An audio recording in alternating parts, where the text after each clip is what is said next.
icyatumye mpinduka nkitwa umukunzi w'Imana Nyirimbabazi, Data wa twese.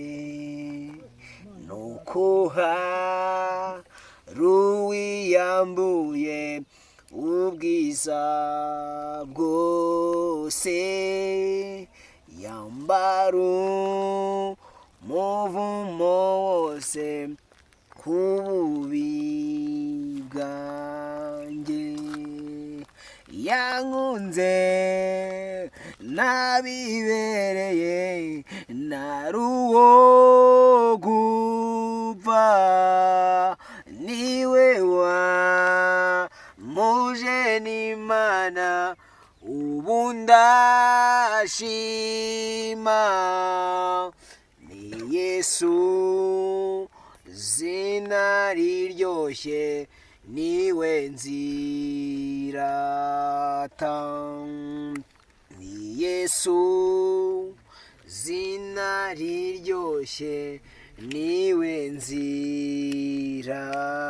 nzirata. Amahoro bantu b'Imana, abantu b'Imana, ni singo, ndabashuje cyane. Imana igira neza, Imana ikura kure, nta hantu kuri takuvana ndetse nta n'ahantu kuri takugeza. Imana igukura mu bibazo ikagushyira mu bisubizo, kandi kugira ngo igushungure ikugire wishaka kuba we, yagukura mu bisubizo ikagushyira no mu bibazo. Hose irahagushyira kugira ngo byose bishoboke, ariko Imana igira neza. Icyo nzi neza muri Matayo 5:13 haragira hati, ego uraho umuntu w'Imana, umunyu nugana muraho neza, mukomera cyane. komera. Numvishe uburyo wari uri kuririmba, numva ndafashijwe. Urafashijwe? Ni karibu rero. Yego rwose, nanjye nshaka gufungukira umutima wanjye nkawufungurira Imana. Okay, ushaka kwiyegurira Imana? Nshaka kwiyegurira Imana. Ni byiza cyane, ni byiza cyane. Ni iby'agaciro kuko Imana iradukunda kurusha uko ikunda ibindi byose. Mu kiremwa mu biremwa byose Imana yahaye gutegeka iyi si ni umuntu, nta kindi. Wowe kuri byose Imana yaguhaye ubushobozi bwo kuyobora buri kimwe cyose.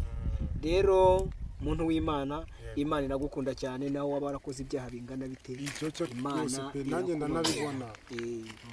Rero Imana ikugirire neza kuba uteye intambwe ukavuga uti reka nanjye ngere aho abantu basenga bari, kandi numve n'ijambo ry'Imana. Yego muntu w'Imana, ntufashwe n'ijambo gusa, ahubwo ufashwe nuko wumva n'icyo ushaka guhinduka cyo. yego.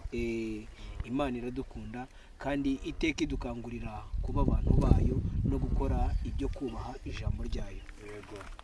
Turi kumwe n'Imana rero nta kidashoboka. Imana ni umutsinzi, Imana ifite imbaraga, Imana ni umubyeyi, Imana ni igitangaza, kuko niyo ikora iki ibitangaza n'ibikomeye. Hamwe n'ibyo rero Imana itugire neza, kandi Imana igumugisha kuko uteye intambwe yo kuza ukaza kwegera abantu b'Imana kugira ngo dusenge, tuvuge ibyo dukora. Twisengere, reka tugusengere kuko Imana igira neza kandi iri kumwe natwe, iraturinze. Imana igira neza, Imana ifite imbaraga, umurinzi w'ubugingo bwacu. Ushobora byose, nta gishobora kurogoya imigambi yawe. Mu izina rya Yesu dusengeye uyu bene data uteye intambwe azi imbere yawe. Turamusabe cyane kugira ngo umwambike imbaraga, turamusabe cyane kugira ngo umukomeze, umukureho gukiranirwa kose kwamubonetseho, amafuti n'ubugoryi bye byose Mana ubyirengagize, kandi umwambike gukomera, umuhindurire rwose amateka, no ku musozi wabo babimenye, bamenye ko ari cyo wakoze, bamenye ko wageze mu mutima we, bamenye ko ari cyo wahinduye, kandi muri we reka imbaraga zawe zigaragare. Uhereye umunsi wa none atangire kugenda nk'umuntu wakumenye.